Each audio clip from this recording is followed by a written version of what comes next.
there's something to be said for seeking out the beautiful when times are scary.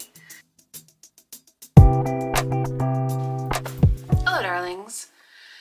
It's another very strange week in the world. So I wanted to address why art, why creativity, why do anything of the sort now? So I was thinking, isn't it just silly that I'm worried about engaging in vintage crafts and mending clothes and going to the museum when there are more important things going on in the world? And I had to take a moment and remind myself that art and creativity and inspiration in that sort of world has always been a response to unrest in the world. There's sort of a joke that when times are bad, art is good. Not to say that I'm making great art, but I genuinely believe that it is incredibly important now to not just engage in creativity, to inspire yourself, inspire others, to create a sense of comfort and joy, if that's the angle you're going for, but definitely outlet. It's important to do that now in a way that when times are good, that maybe it's not as important. So while it can seem silly, I think we have to remind ourselves that art and creativity and engaging in these things truly is a form of protest. It truly is something that humans have always done because we do feel the need to process our feelings and get those feelings out there and acknowledged, but we also want comfort. So art can do a lot of these things for us. Creativity can do a lot of these things for us. So I processed that, got over the fact that, me making these videos was silly, and a couple things happened. One, I finished the supposedly quick project that turned out to be incredibly not quick.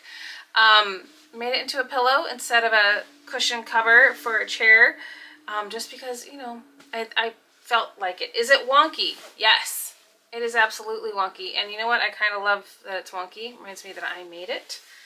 I started another vintage craft, this one, which is called the Exotic Stitch Tone handbag Kit, where you embroider directly on the purse and create this design. This is birds and some flowers, and then there's a strap, and you can either use a little hand strap, or you can actually do it over your shoulder.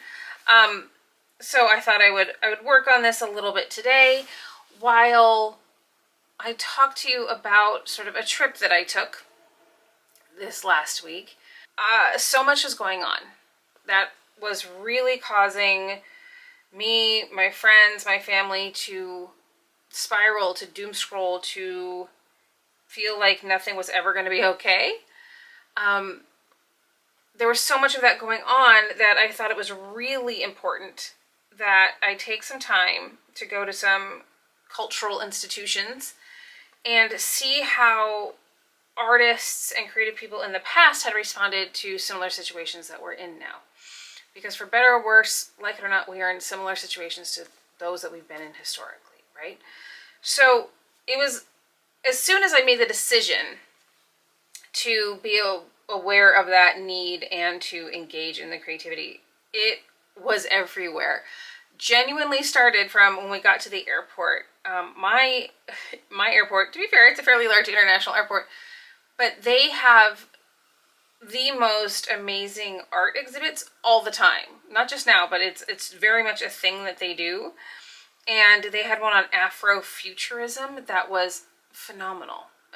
So starting with that, and so going from the airport to these major cities in the Midwest, where I stopped in again at a few big name museums, and I sought out not just pretty art, but art that had something to say, art that was maybe outside of the mainstream, art by artists that, maybe historically weren't recognized as much. At a few of the institutions, there was signage about how they were reckoning with how many of their pieces had been acquired, how they'd been shown, how they'd been discussed, especially when it comes to things like Native American art or other indigenous cultures' art, or art that was stolen from other places, especially other ethnic groups. It was good to see. I don't know how fast change is coming based on that, but it was really fascinating to see. And so I saw a lot of fantastic art that had something to say that was important. But there was also things that were simply beautiful, which there's something to be said for seeking out the beautiful when times are scary. I also made it a point to go and eat at and shop at and kind of spend my money with intention at small mom and pop shops, at family-owned businesses, which meant some fun poking around in small stores, which meant finding amazing food in kind of unexpected places. I'm not going to be able to show you some of the things that I shopped for because, funnily enough, we kind of spent so much time making sure we were spending money at local businesses and small sort of antique malls and thrift shops and that sort of thing that we kind of bought too many things to bring home. So I'm going to need to save those for a later date after they've been sent to me. So that will be for a later date. But all of this is to say that I hope you enjoy looking at the things that I found inspiration from during these, I don't want to say unprecedented times, but because it all feels very precedented now. But I hope you enjoy seeing the art that inspired me, seeing the art that allowed me to feel something, and that you enjoy taking this little bit of a trip with me. Again, if you're feeling that some of these things might be silly, I say embrace the silly. This is the time for silly. But again, to remember that art has been a form of protest for as long as humans have done art. So if you want a little bit of reading on that, I did sort of a kind of a one-off, really quick episode about kind of my suggested reading list if you want to get started looking at art as protest. It just feels like this is necessary right now. So if you want that, check out the 2 videos ago, and that art as protest reading list will be there for you. But so come with me now as I go on this Midwestern tour to find the beauty and inspiration in art, and as I, find some great little finds at an antique shop and keep the billionaires. I don't know that my not spending, $10 with them is going to do anything, but it's intentional and it's what I'm choosing. So come enjoy, escape a little bit. I hope you enjoy it and have fun. If you have some art that you think I should see, please let me know in the comments who your favorite protest artist is, or what your favorite type of protest art is, and where it's located. I love it if it's public art. That's amazing. Let me know. I'd love to hear what your favorite kind of inspiration is these days. All right, I will see you on the other side. This trip started off strong with a very pleasant surprise of an exhibit about Afrofuturism at SFO in Terminal 1. Then we made our way to Wisconsin. This is an antique mall that I manage to find my way to every time I'm in town. This is the Antique Center of La Crosse, located on 3rd Street in downtown La Crosse, which is a fantastic little college town. There are always gems. There's always fantastic stuff to find, including obviously vintage cookware, cursed dolls, clothes, literally anything you can think of. Any time period you can think of. We're talking everything from very, very old pieces of furniture to wonderful mid-century modern pieces to slightly new kind of retro pieces. This is one of those antique malls that is like 3 floors, chocked full of, you know, a bajillion different sellers, and literally anything that you're looking for and anything that's going to just trip that nostalgia for you can easily be found in here. It's such an amazing little spot. I love it. Like I said, hit it every single time that I'm in town. Look at this beautiful stuff right here. And of course, there's always the prerequisite totally haunted, terrifying dolls and some items that you like, but you're wondering if you should like them. I don't know. I find this so funny.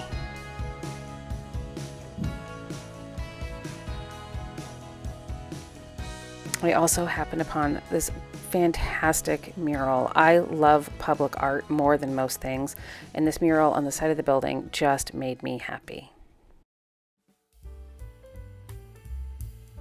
Next up, Chicago, a city that I absolutely adore. And one of the reasons that I truly adore this city is that it is full of public art. Things like statues commemorating the founding of this city, things like these murals you'll find just in old school restaurants. We've got this city lit up for Pride, which is a form of protest art if you think about it. And then we've got these fantastic performers getting ready to perform for free.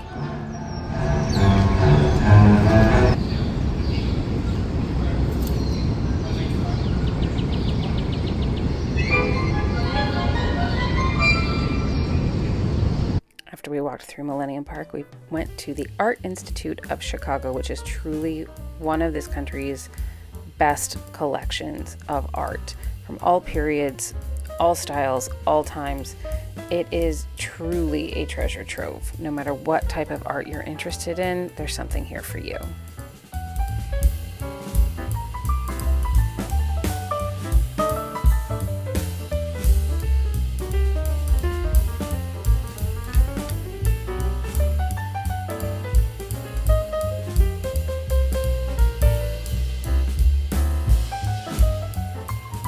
We even made sure to stop by a few of the works that were featured in the film Ferris Bueller's Day Off because it's an absolute classic, and this museum is where they played part of their Hooky Day.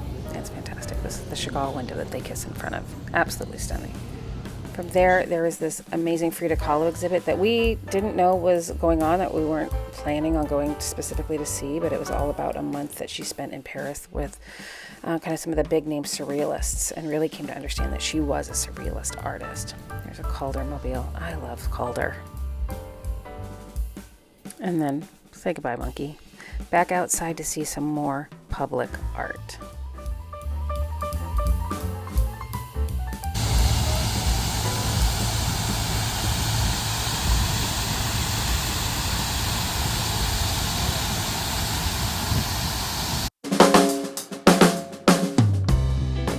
And then next, there was a quick stop at Lake City Books in Madison, Wisconsin, which was such a fantastic bookstore. They really know what they're doing in there. Highly recommend you stop by. We then hopped over to Minneapolis, where we spent a warm, wonderful night outside before heading into the Minneapolis Institute of Art the next morning. This is truly one of my favorite museums ever, anywhere. I genuinely love this space.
this is the message that we left our visit at the MIA with, and I just love it.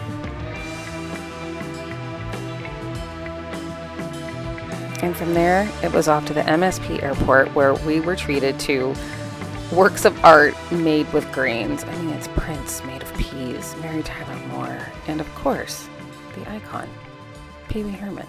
I loved this. So that was the Great Midwest Tour of 2025. Again, I hope you enjoyed it. I hope you found some inspiration. I hope you acknowledged the need for beauty and art in the times that we're in. And then I hope you are inspired to go visit some art of your own, create some art of your own, find inspiration, find the voice, find the beauty, and really acknowledge what's needed in this moment. I'm not trying to pretend that thrifting and antiquing is going to save the world, but it's a small thing that you can do that's easy to do. Being intentional with your money, making sure you're engaging in public arts, making sure that your voice is heard, that these things are wanted and needed. So I hope, again, you go find these things for yourself, and please let me know your favorites, what inspires you, what you're creating, what you want to see created, what voices you're listening to out there. So until next time, stay creative, stay inspired, stay making sure your voice is heard, and I'll see you then.